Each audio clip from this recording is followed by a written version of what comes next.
वळीत पुढच्या बातमीकडे देशमुख हत्या प्रकरणी बीडमध्ये सर्वपक्षीय आज मोर्चा असणार आहे। लोकप्रतिनिधींसह सर्वसामान्य देखील ह्या मोर्चामध्ये सहभागी होणार आहेत। मोर्चाच्या पार्श्वभूमीवरती मोठा पोलीस बंदोबस्त तैनात करण्यात आलेला आहे आणि जवळपास 18 दिवस उलटून देखील मुख्य आरोपी फरार आहे। त्यामुळे बीडकरांच्या मनामध्ये संताप आहे, आक्रोश आहे। हेच चित्र आज बीडमध्ये पाहायला मिळणार आहे। संतोष देशमुख यांची हत्या झाली आणि त्यानंतर महाराष्ट्रभर हा विषय चर्चेमध्ये आला।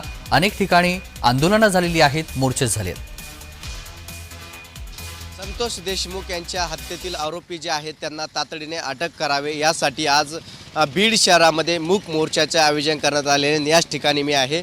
हा स्टेज जो आहे तो उभारण्यात आलेला आहे। याच ठिकाणाहून जे आहे ते संपूर्ण बीड जिल्ह्याच्या वतीने बंद मूक मोर्चाचे आयोजन करण्यात आलेले आहे आणि याच ठिकाणाहून संपूर्ण राजकीय नेते जे आहेत ते येणाऱ्या जनतेला जे आहे ते संबोधित करणार आहे। संतोष देशमुख यांचे हत्या प्रकरण जे आहे त्यातील आरोपी जे आहेत ते अद्यापही मोकाट आहे, त्यांना तातडीने अटक करावी। यातील 3 आरोपी जे आहेत त्यांना अजूनही अटक न झाल्यामुळे त्यांना तातडीने अटक करावी अशी मागणी जी आहे ते या मूक मोर्चाच्या माध्यमातून करण्यात येणार आहे। आणि हा मोर्चा जो आहे तो बीड शहरातील डॉक्टर बाबासाहेब आंबेडकर चौकापासून सुरुवात होणार आहे, तर जिल्हा अधिकारी कार्यालयासमोर जे आहे हा मोर्चा संपणार आहे। या मोर्चामध्ये तब्बल 1 लाखपेक्षा अधिक नागरिक जे आहे ते सहभागी होणार असल्याची माहिती जी आहे ती सूत्रांनी दिलेली आहे। त्यामुळे आता या ठिकाणी जे आहे पोलिसांकडून कडा बंदोबस्त करण्यात येत आला आहे। आपण जिल्हा अधिकारी कार्यालयासमोर आहे। या ठिकाणी तब्बल 1 किलोमीटरचा अंतर जो आहे तो सुरळीत करण्यात आलेला आहे। या ठिकाणी येणाऱ्या मोर्चामध्ये आयोजक जे आहेत त्यांच्यासाठी बसण्याची सुविधा या ठिकाणी करण्यात येत आहे। याच ठिकाणाहून जे आहे स्टेज उभारण्यात आलेला आहे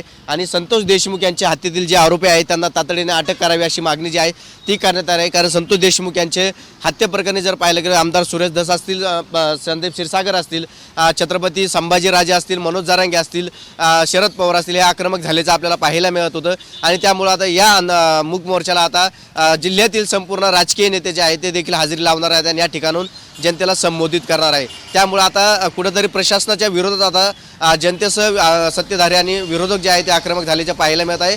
त्या आरोपींना तात्काळ अटक करावी आणि फाशी शिक्षा द्यावी अशी मागणी या मोर्चातून करण्यात येणार आहे। कॅमेरा पर्सन राजू बारोसह विजय चिडे, बीड।